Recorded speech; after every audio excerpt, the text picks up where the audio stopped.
Good afternoon. Welcome to the Midday Mull for Friday, the 15th of May. Reading through the prophet Isaiah as well as the letter of Peter, following McShane's reading schemes. There's a link in the two. In Isaiah, he starts prophesying against the king of Babylon, who's oppressing the people of Israel. And Isaiah says one day his time will come.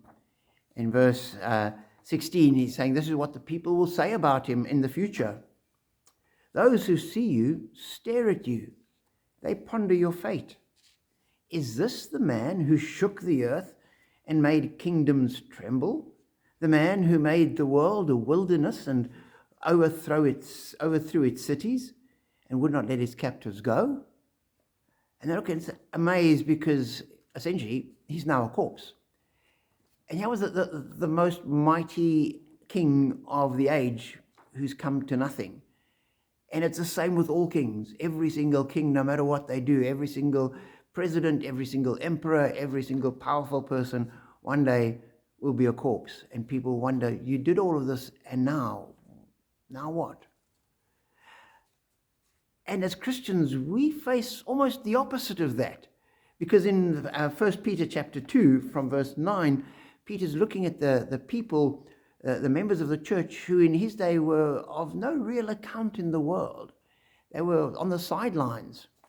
And he says to the members of the church, but you are a chosen people, a royal priesthood, a holy nation, God's special possession, that you may declare the praise of him who called you out of darkness into his wonderful light.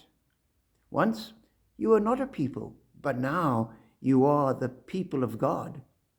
Once you had not received mercy, but now you have received mercy. And just talking of how the people had changed. They'd been of no account and God had called them. They'd come to him and they were completely different. Now they were God's people. They were God's special possession.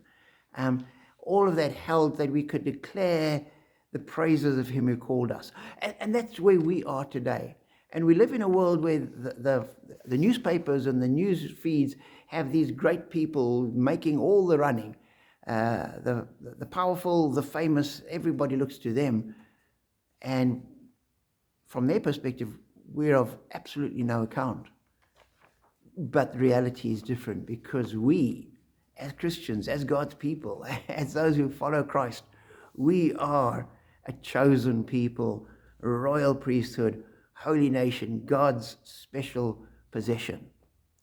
And therefore, we have this wonderful future, a wonderful identity today and a future to look forward to. So be encouraged by that thought, particularly in a world where so much seems to be hinged on a few people and so many decisions are bad. We look and say, Lord, help us to live this out. Help us to declare the praises. Help us to show what a difference you make in our lives so that you can make a difference in the world around us. What a wonderful calling. What a wonderful privilege. What a wonderful God we serve. Be blessed.